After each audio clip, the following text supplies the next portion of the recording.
Bienvenue au culte de la semaine de l'Église évangélique de la Grâce.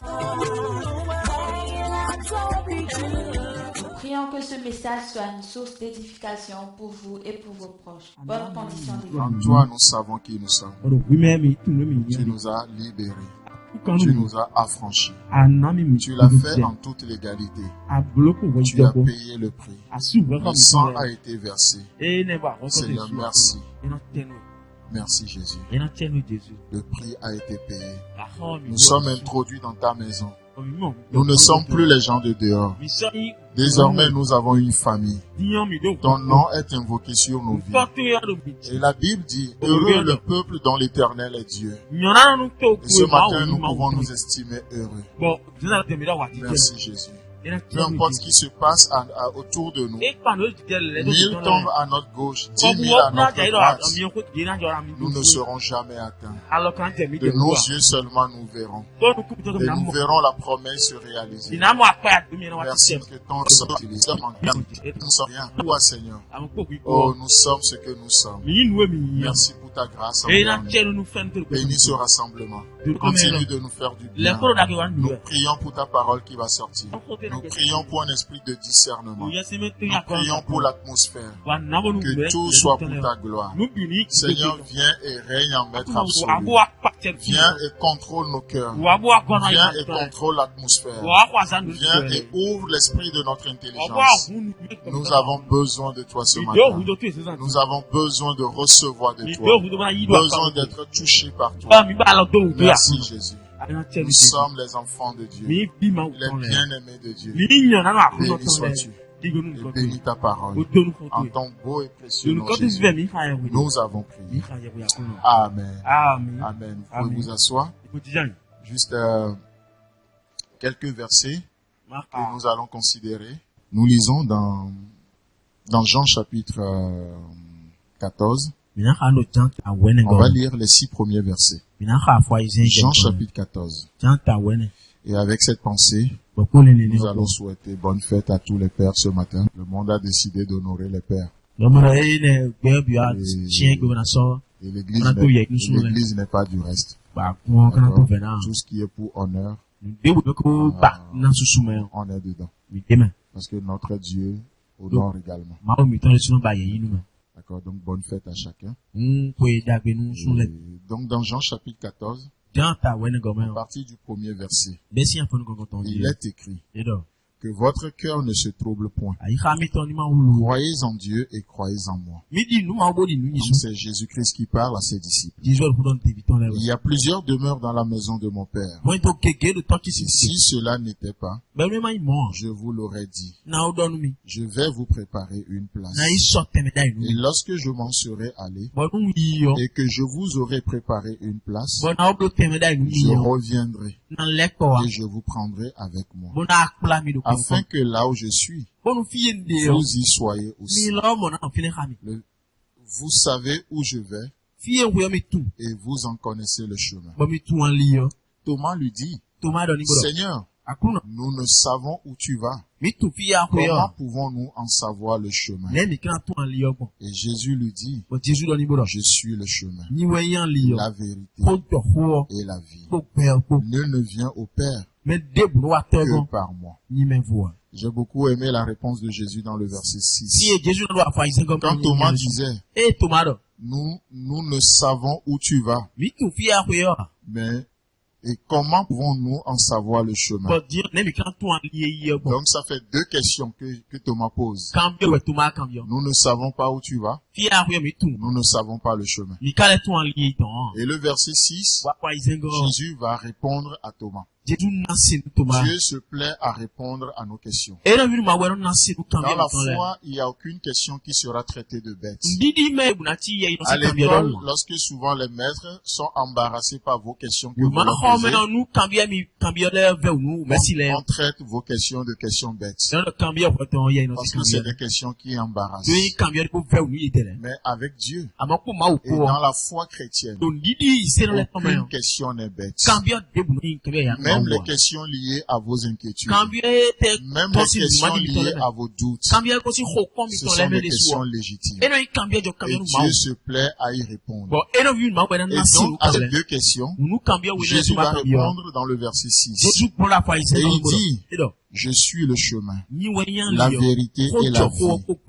Nul ne vient au Père que par moi. Donc, vous ne connaissez pas le chemin? Je suis le chemin. Vous ne savez pas là où je vais? Je vais au Père. Amen. Je suis le chemin. Vous connaissez maintenant le chemin. Vous ne savez pas là où je vais? Je vais au Père. D'où je suis venu. Je retourne au Père. Parce que je suis venu du Père et je retourne au Père. Et c'est extraordinaire de voir la réponse de Jésus-Christ. C'est beau. Et donc, on disait que on avait parlé un peu la dernière fois du premier verset.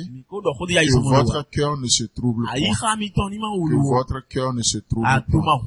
Bien que je vais l'aborder demain dans la dévotion. Donc ici le verbe troubler. Vous savez que le Nouveau Testament est écrit en grec. Donc en grec c'est le mot tarasso. T-A-R-A-2-S-O. Et ça veut dire agiter. Ou être agité.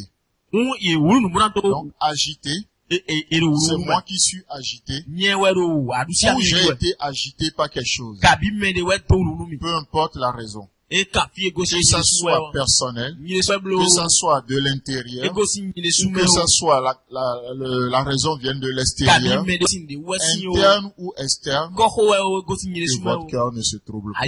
Peut-être que la raison c'est interne. La raison de tes troubles c'est personnel.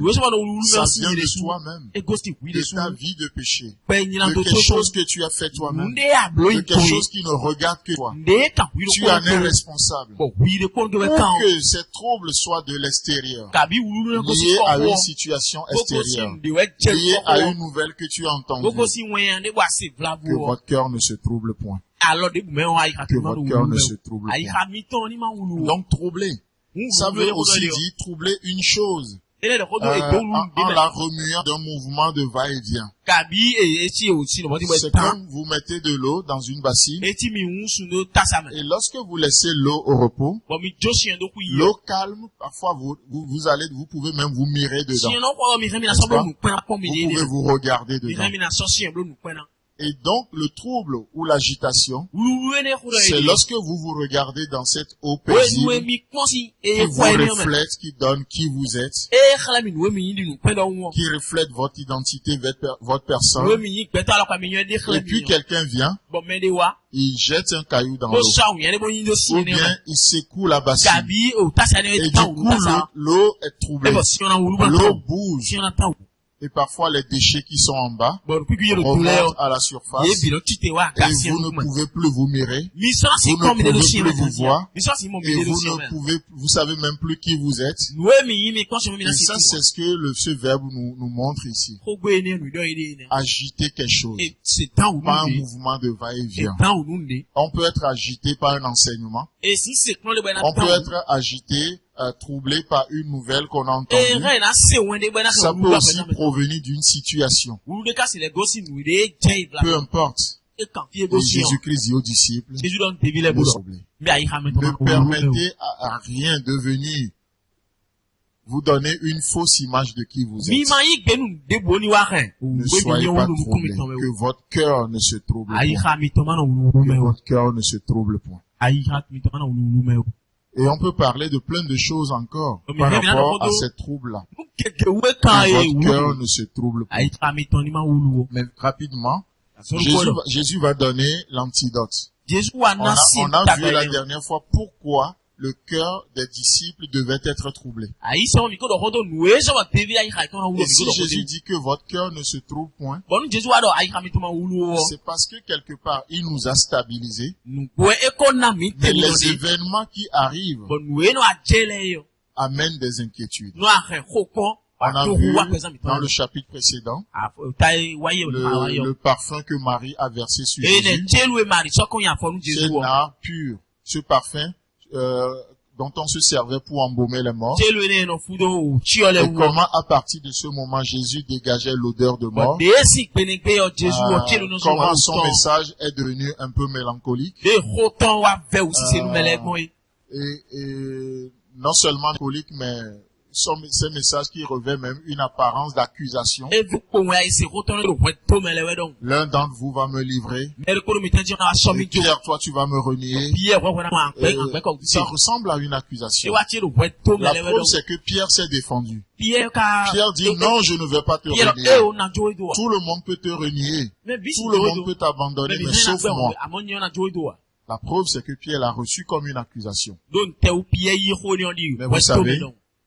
vous savez quoi? Il n'y a plus de condamnation pour ceux qui sont. Amen. Parfois, vous allez écouter des messages. Les messages venant du pupitre. Ou même vous lisez personnellement votre Bible. Et il peut paraître comme quoi, c'est comme si Dieu ou le message vient pour vous accuser. Discernez cette voie-là. Ce n'est pas l'œuvre de Dieu. Dieu ne vous condamnera jamais. Dieu n'accusera jamais. Parce qu'il a dit, qui accusera les élus de Dieu? C'est Dieu qui les a justifiés. Qui les condamnera? Christ est notre avocat auprès du Père. Donc le message qui vient, lorsque vous recevez de l'accusation au travers un message, soit si le message vient vraiment pour vous accuser, soit le message n'est pas de Dieu. Parfois le message peut être de Dieu, ou Dieu veut vous amener à corriger quelque chose, mais vous dans la situation, vous n'avez pas une attitude qui vient de Dieu, et vous allez utiliser ce message pour vivre dans l'accusation. Ce n'est pas que le message est venu vous accuser, mais le diable peut s'en servir pour vous accuser. Parce que c'est lui l'accusateur des frères. C'est lui l'accusateur. Ce n'est pas Dieu. Ce n'est pas Dieu. Et lorsqu'un frère ou une sœur se permet d'accuser ou de fonctionner dans ce ministère d'accusation, alors ce ministère qu'il exerce n'est pas de Dieu. Ce ministère qu'il exerce n'est pas de Dieu. J'écoutais pendant ces temps de confinement. Je ne sais pas si le message est vrai. Parce qu'aujourd'hui, avec Internet, on peut prendre votre image et quelqu'un peut parler, dire ce qu'il a envie de dire et travailler l'image. Il y a une autre technique pour ça là. Et on va circuler ça et vous allez voir même là, on observe bien votre bouche. C'est comme si c'est vous qui parlez. Donc c'est pourquoi j'ai même un peu de réserve. Je ne sais pas si c'est vrai. Mais si le message est vrai, c'est vraiment dommage. Et le message, c'est, puisque le gars il parlait, il a entendu quelques mots de fond dedans. Et le pasteur de l'église qui parlait à ses membres, il dit, vous m'appelez père. Ne m'appelez plus jamais père. Parce que le mois dernier, c'est moi qui ai sorti l'argent de ma poche pour payer le loyer de l'église. Et les gens ne cotisent plus. Et il dit, celui qui ne va pas donner ne m'appelle plus père. Il sera maudit. Je ne sais pas si certains l'ont entendu, mais c'est quelqu'un voilà, on m'avait envoyé le message. Je dis, mais c'est bien pour un moment de confinement. Oui, voilà, chacun est un peu paniqué. On se dit, mais qu'est-ce qu'on va faire? Comment on va payer le loyer de l'église? Comment on va payer les charges? Et on s'est posé aussi ces questions-là. Et c'est vraiment légitime.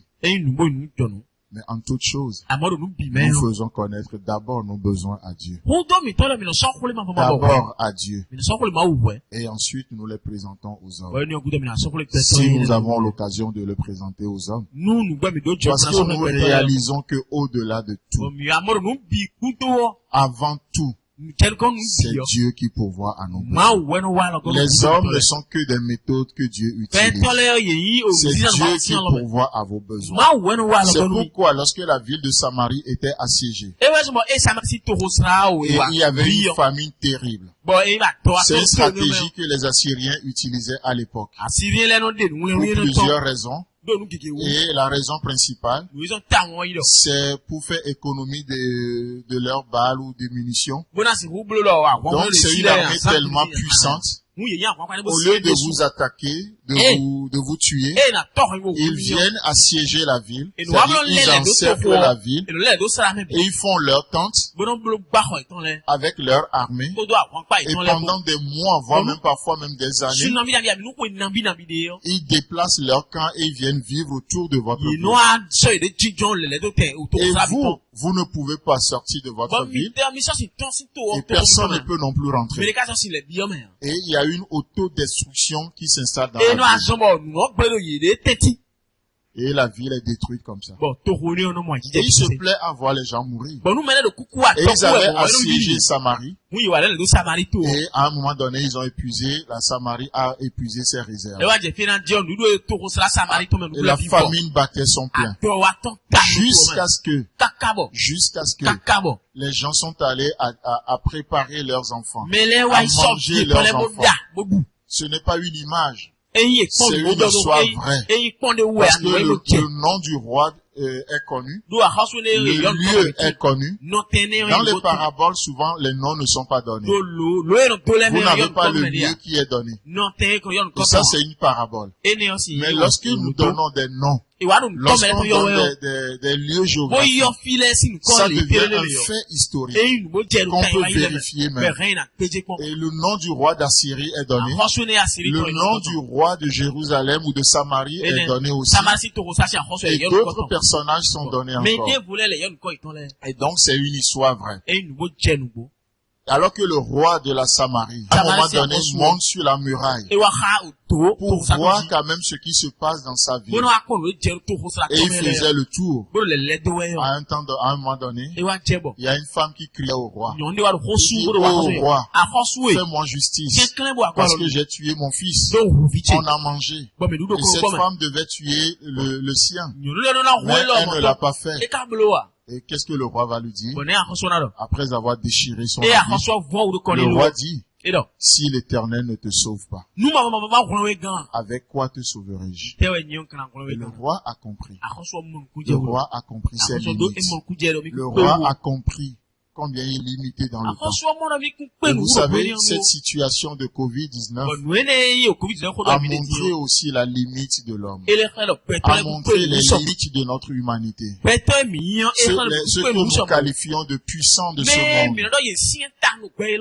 Tous nous avons montré nos limites dans cette situation. Et si Dieu ne sauve pas, avec quoi les grands de ce monde nous sauvent? C'est Dieu qui sauve. C'est Dieu qui sauve. Amen. Donc, alors que la situation est ainsi, Jésus-Christ va donner l'antidote aux disciples. Croyez en Dieu et croyez en moi. Croyez en Dieu et croyez en moi. Le message n'est pas pour vous condamner. Croyez en moi. Je ne suis pas là pour vous condamner, mais croyez en moi. Et tel est le message que Jésus donne aux disciples. Que votre cœur ne se trouve pas. Que votre cœur ne se trouve pas. Et c'est merveilleux. C'est extraordinaire. Et il continue. Il y a plusieurs demeures dans la maison de mon Père. Et si ce n'était pas le cas, je vous l'aurais dit. Je vous l'aurais dit. Et il dit, je vais vous préparer une place. C'est beau ça. Je vais vous préparer une place. Et comme on l'a écouté le mercredi, si Jésus-Christ nous prépare une place, soyez sûr d'une chose. Il nous prépare aussi pour notre place. Si Christ nous prépare une place, il nous prépare aussi pour notre place. Amen. S'il est vrai que Dieu ou Jésus-Christ vous prépare une place, alors Il vous prépare aussi pour votre place. Il vous prépare pour votre place. J'ai l'habitude de dire, souvent les gens crient, Seigneur, élève-moi, élève-moi. Alors que Dieu prépare l'élévation, laissez-moi vous dire que Dieu veut nous préparer aussi pour notre élévation. Parce que beaucoup sont élevés et c'est de Dieu. Dieu a préparé une place pour eux. Mais parce qu'ils n'ont pas donné le temps à Dieu de les préparer pour leur place, ils sont élevés, mais ils sont retombés. Ils sont retombés. Ils ont eu le vertige spirituel. Ils sont retombés. Et pour éviter de vertige spirituel, Dieu nous prépare aussi pour notre place. Dieu nous prépare aussi pour notre place. C'est pourquoi nous ne croyons pas à tous ces messages de soi-disant prospérité. Dieu va vous bénir. Bien sûr que Dieu bénit. Dieu va faire ceci. Bien sûr que Dieu agit en notre faveur. Bien sûr, nous prenons du temps pour expliquer ce que Dieu a fait. Pour expliquer ce que Dieu fait. Alors que Dieu prépare une place pour nous. Laissez-moi vous dire que Dieu veut nous préparer aussi. Pour que nous soyons conformes à cette place. Pour que nous développons des caractères conformes à cette place. Tout n'est pas juste d'être élevé. Le plus important, c'est d'être maintenu élevé. Tout n'est juste d'avoir un boulot. Oui, un boulot en prix pour toi, tu vas gagner un boulot. Tout n'est pas de trouver un boulot. Mais le plus important, c'est de savoir garder ton boulot. Tout n'est pas juste de rentrer dans un mariage. Mais le plus important, c'est de savoir vivre son mariage. Beaucoup rentrent dans le mariage, mais ils n'ont pas laissé Dieu les préparer pour la place qu'il a préparée pour eux. Le mariage est de Dieu. Le mariage, c'est le plan de Dieu. Ils ont épousé la bonne personne. Mais sauf qu'ils n'ont pas laissé Dieu les préparer pour leur mariage. Et vous savez comment ça se passe? Malheureusement, on parle de ça aux jeunes aujourd'hui et ils ne comprennent pas. Nous parlons des rapports sexuels pas avant le mariage. Vous savez pourquoi? Parce que lorsque le rapport sexuel se pratique avant le mariage, peut-être que personne ne le sait.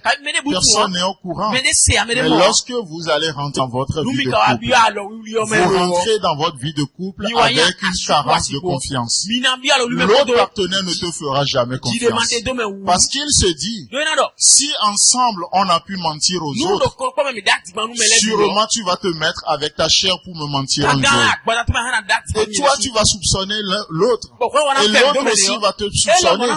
Et on rentre dans le mariage avec une crise de confiance. On ne se fait pas de confiance. Vous savez pourquoi? Parce qu'on a péché avant le mariage. Parce qu'on a désobéi à Dieu. Et si on a pu déshonorer Dieu, qu'est-ce qui me prouve que tu ne vas pas me déshonorer? Moi, ton partenaire. Et qu'est-ce qui prouve à l'autre que tu ne vas pas le déshonorer?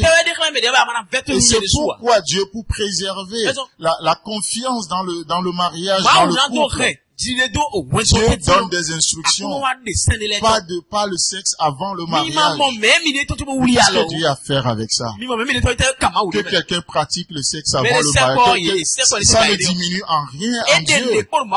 Même pendant le déluge, l'Éternel était encore assis sur son trône.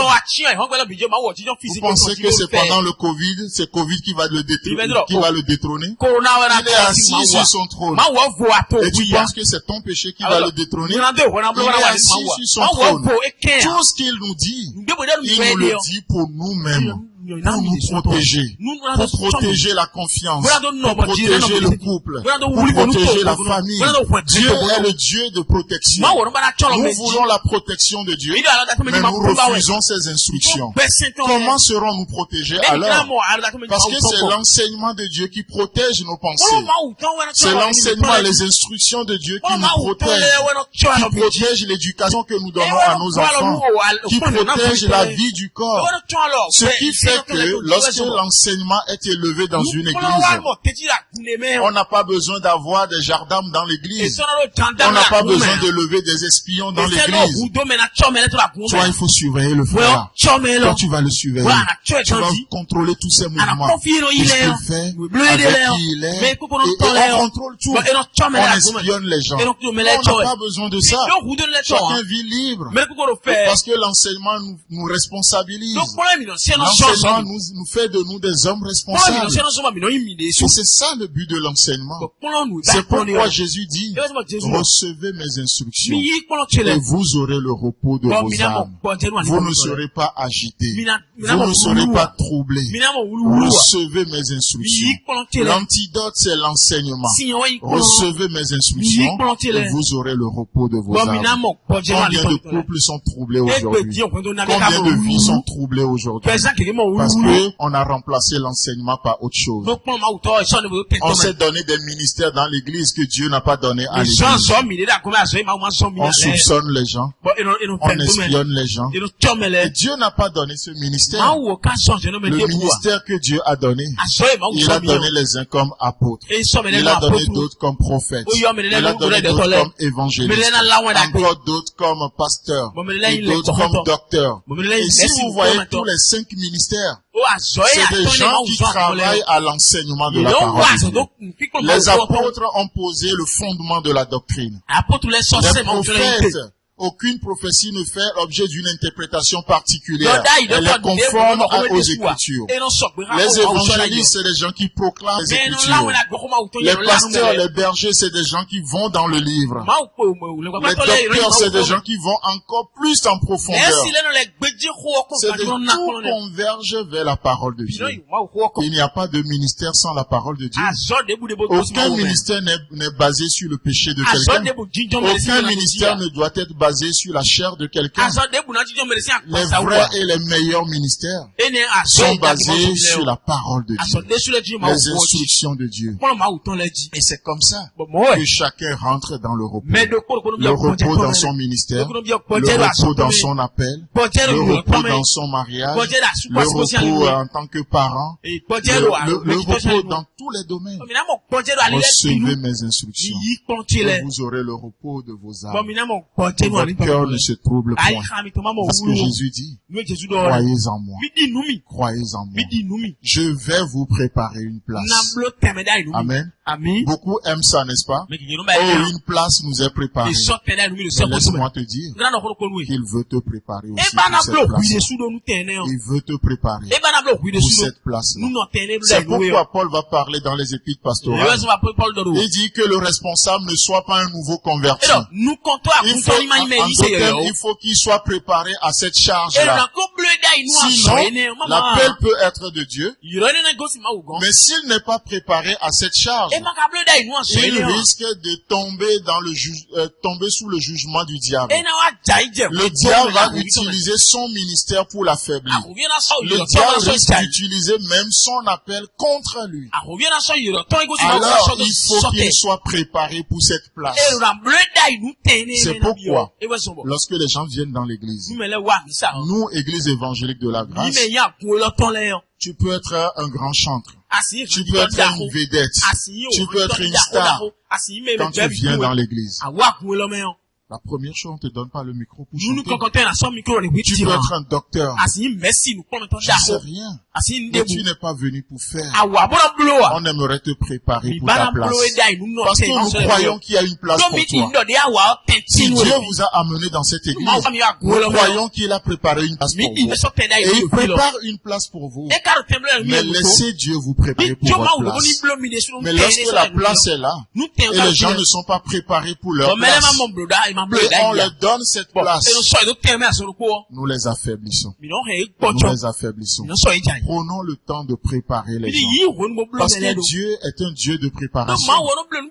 Il nous a donné une place. Il nous prépare une place. Et il nous prépare pour notre place. Alors, dans l'église, l'église est appelée à faire de même. À préparer les gens pour leur place. Nous reconnaissons la place de Dieu pour les gens. Nous reconnaissons la place que Dieu a pour les gens. Et nous aimerions en toute humilité que Dieu se serve de nous pour préparer les gens pour leur place. Pour que chacun puisse rentrer dans son ministère. Et c'est pourquoi, dans Éphésiens chapitre 4, le verset 12, alors qu'il nous a dit au verset 1, qu'il a donné des gens pour préparer d'autres, les apôtres, les prophètes, les évangélistes, les pasteurs et les docteurs, en vue du ministère, et pour les corps de Christ, et pour que nous parvenons à la statue parfaite de Jésus-Christ. C'est en vue du ministère. Nous croyons qu'il a préparé une place pour nous, et je crois en cette place-là. Il n'y a personne ici à qui Dieu n'a pas préparé une place, à qui Jésus ne prépare pas de place. Il prépare une place. Ce matin, laissez Jésus vous préparer pour votre place. Laissez Dieu vous préparer pour votre place. Pour que vous ne soyez pas dépourvus de provision. Laissez Dieu vous préparer pour votre place. Vous voulez avoir des enfants? Laissez Dieu vous préparer pour cette place-là.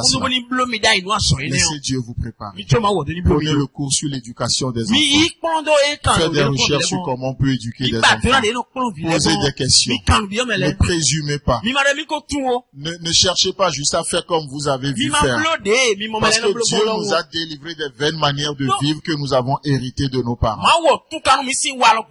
Dieu veut nous éduquer. Laissez Dieu vous éduquer. Et comme ça, vous pouvez aussi éduquer vos enfants. Et comme ça, nous pouvons éduquer nos enfants. Il nous a préparé une place. Et il nous prépare pour notre place. Il nous prépare pour notre place. J'aime bien de penser comme ça. Alors que dans Romains chapitre 12, il est dit d'offrir, c'est plutôt dans Apocalypse, le chapitre 1, verset 6. Il est dit que Dieu a fait de nous, Jésus-Christ a fait de nous un royaume de sacrificateurs. Et aujourd'hui, nous élevons ce ministère de sacrificateur. Nous pouvons élever notre sacrificature devant Dieu. Oui, moi je suis sacrificateur devant Dieu. On ne me dit pas ce que je dois faire. Je suis un sacrificateur. C'est vrai. Nous sommes tous des sacrificateurs. Jésus-Christ étant le souverain sacrificateur.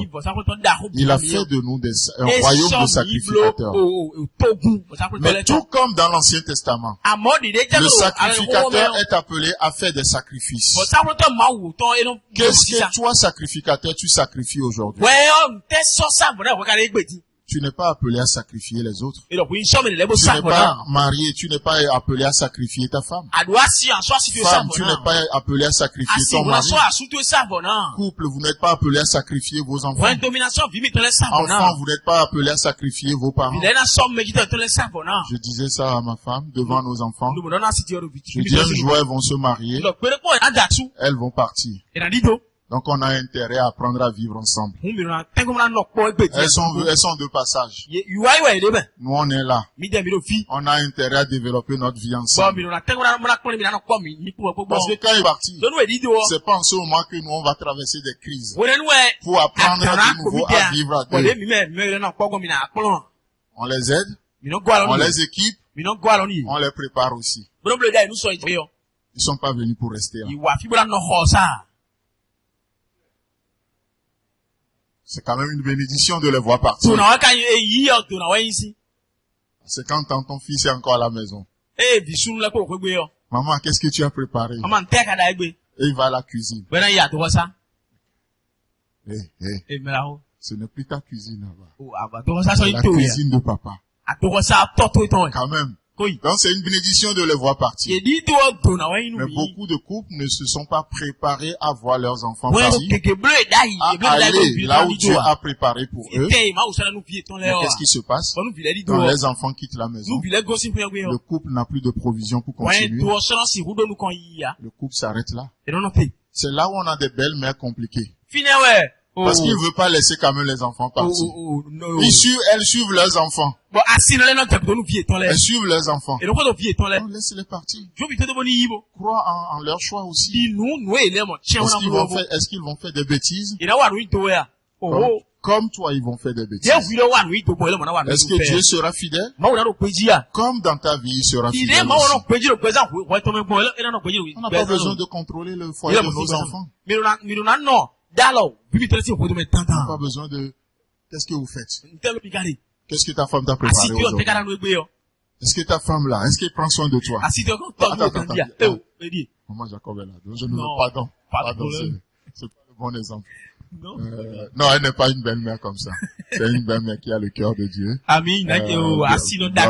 Blanche peut témoigner. Voilà. Si Jacob a mangé, c'est son problème. Le problème de sa femme. À moins que Jacob vienne dire, maman, elle vient ouvrir la marmite de maman. C'est la maman et la mamie de ta femme. Donc c'est lui-même qui a mené le problème. C'est lui-même. Non, je ne dis pas que c'est le cas non plus. C'est une image. C'est juste pour parler malheureusement des réalités que nous trouvons parfois dans la vie. Dieu nous prépare pour notre place. Pensez à ça. Dieu vous prépare.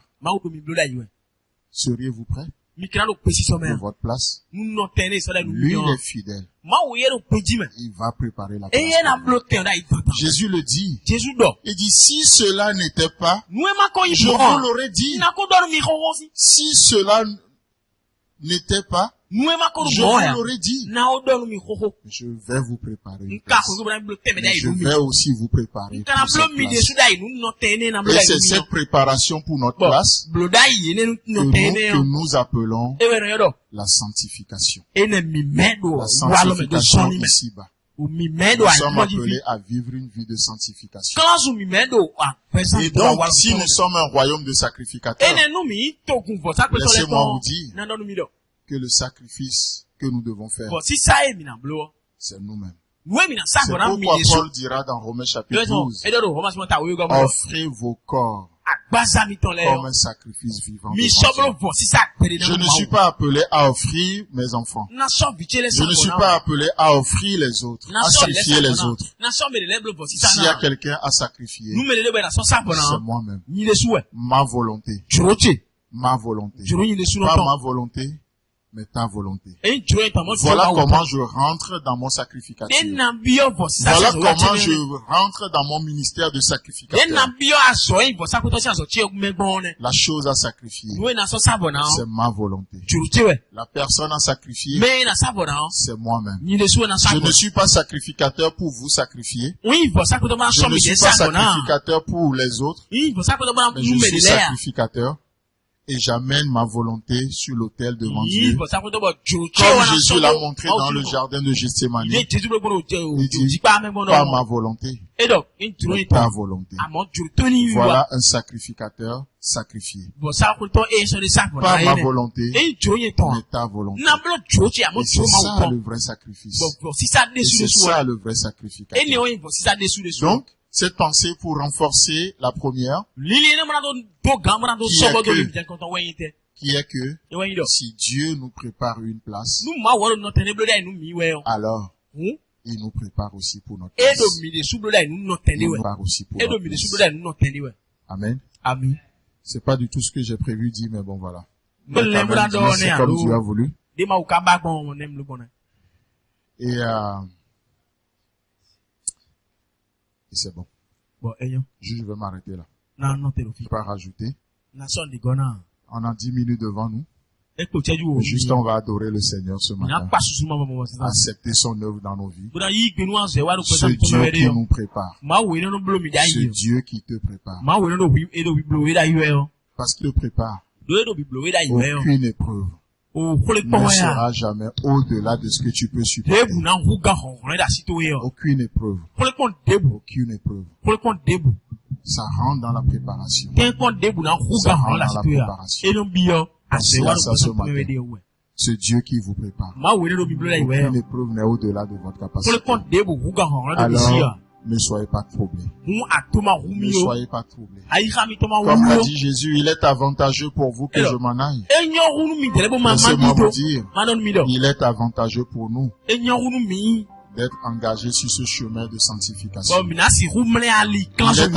Il est avantageux pour nous que les épreuves viennent. Parce que les épreuves créent en nous la capacité. Les épreuves créent en nous la force. Les épreuves créent en nous je dirais quoi? Le discernement, tout ce dont nous avons besoin pour rentrer dans notre ministère pour la gloire de Dieu. Alors que votre cœur ne se trouve pas. Jésus ne va pas se servir d'autre chose. Il dit, je suis le chemin. Je suis le chemin. Je vous prépare une place basée sur moi-même. Et je suis le chemin. Je crois, on l'avait dit le dimanche passé. Quand on prend le chemin inclut le départ et l'arrivée. Le chemin, ce n'est pas juste une partie. Non, c'est le départ et l'arrivée. Jésus dit, je suis le chemin. Je suis le départ. Je suis l'arrivée. Il n'y a rien qui échappe au contrôle de Jésus.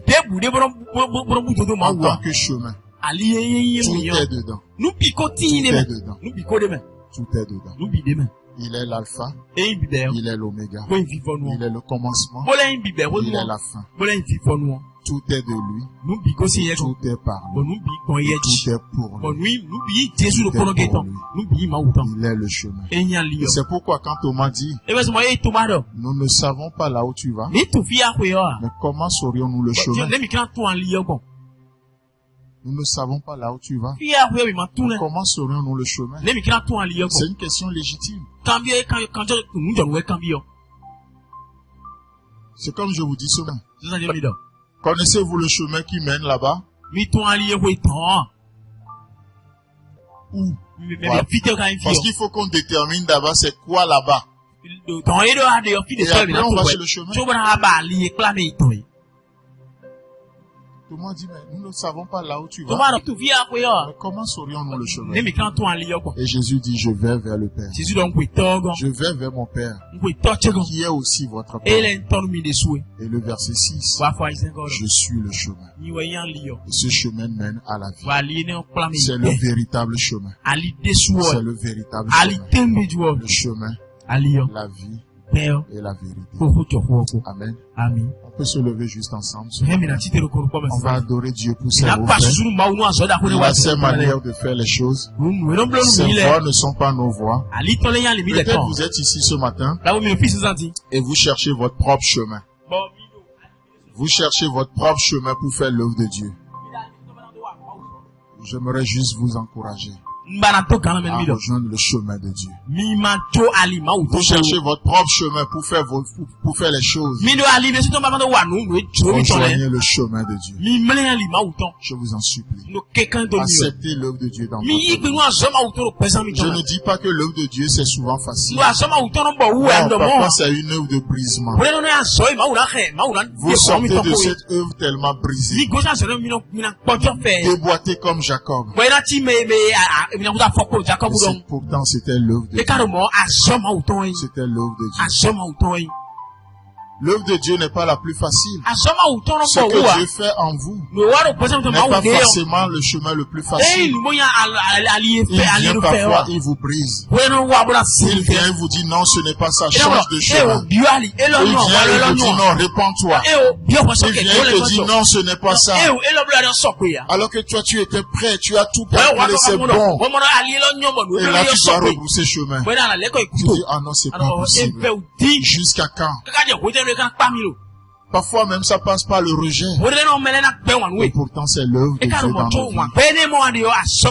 Et cette œuvre ne nous rend pas forcément populaires. Cette œuvre ne fera pas forcément de toi une star. Mais c'est pourtant l'œuvre de Dieu en toi. Amen. C'est l'œuvre de Dieu en toi. Jacob, il est arrivé au bout avec la hanche complètement déboîtée. C'était l'œuvre de Dieu. Peut-être dans ton couple, tu es complètement déboîté. Tu boites dans ton couple. C'est l'œuvre de Dieu. Continue la marche. Continue la marche. Changer de femme ne change pas le problème. Continue la marche. Continue la marche. Pour que à la fin, tu puisses dire comme Paul, j'ai combattu le bon combat. J'ai achevé la course. Et vous savez comment il a achevé la course? Couché sur une planche, la hache en l'air, dans la main d'un bourreau romain qui est prêt à le décapiter dans les minutes qui vont suivre. Et Paul dit, j'ai achevé ma course. J'ai achevé ma course. Et je sais que la couronne de la gloire m'est réservée. Et voilà l'œuvre de Dieu. Ce n'est pas la plus facile, mais c'est la plus sûre. Et la Bible dit, celui qui a commencé en vous cette bonne œuvre, celui qui a commencé en vous cette bonne œuvre, il est fidèle. Et il va achever ce qu'il a commencé. Tel est notre Dieu. Alors, par la foi ce matin, bénissons le Seigneur pour ses œuvres. Bénissez le Seigneur pour son œuvre. Son œuvre dans ta vie. Son œuvre dans ta famille. Son œuvre dans la vie de tes enfants. Ce n'est pas la plus facile, mais c'est la plus sûre. Alors nous pouvons le bénir. Seigneur, merci pour la place qui nous est préparée. Dans chaque situation, il y a une place qui nous est préparée. Alors prépare-nous pour cette place. Donne-nous des caractéristiques, des caractères conformes à cette place. Merci Jésus. Merci Jésus. Alléluia.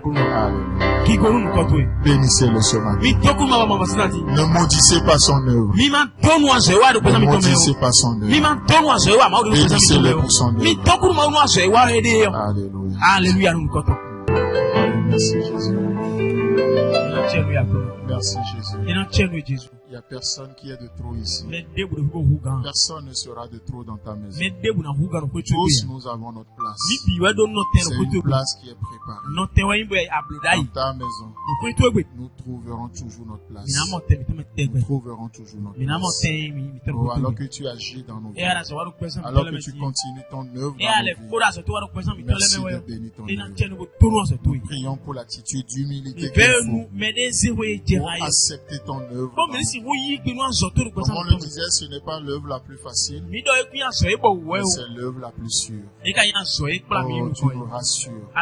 C'est pourquoi ce matin, même lorsque nous ne comprenons pas ce que fait ta main dans nos vies, nous pouvons faire confiance en ton cœur. C'est le cœur d'un papa. C'est le cœur d'un père aimant. C'est le père qui a payé le prix. C'est le père qui est venu nous chercher. C'est le père qui s'est rabaissé à nous. C'est le Père qui nous a souverainement élevés. C'est le Père qui nous a donné un nom. Nous portons le nom de Jésus. Nous avons le nom d'enfant de Dieu. Ce nom puissant. Nous devenons co-héritiers avec Jésus. Nous devenons héritiers de Dieu. Merci Jésus. Merci pour ton œuvre dans nos vies. C'est une œuvre élevée. Oh, tu formes notre caractère. Pour que nous puissions supporter ton œuvre. Pour que notre caractère soit conforme à ton œuvre. Tu fais une grande œuvre. Et tu nous donnes un caractère formé. Tu formes notre caractère. Continue cette œuvre. Alors qu'au milieu de nous, tu élèves les hommes de Dieu. Forme les caractères. Alors qu'au milieu de nous, tu donnes des couples, tu donnes des mariages. Oh, je te prie, Seigneur, de donner le caractère qui va avec. Alors qu'au milieu de nous, oh, tu veux donner, élever des parents, donner des enfants. Je te prie de donner le caractère qui va avec. Tu élèves des pasteurs, des gens, Les responsables au milieu de nous. Merci de pouvoir aussi au caractère. Au quotidien, Jésus. Afin que notre caractère soit conforme à ce que tu fais. Et c'est ainsi que nous pouvons fermer la bouche au diable. Il n'y aura point de ministère d'accusation. Merci Jésus. Que votre cœur ne se trouve point ce matin. Croyez en Dieu. Croyez en Jésus. Au nom puissant de Jésus. Amen. Amen. Amen. Amen.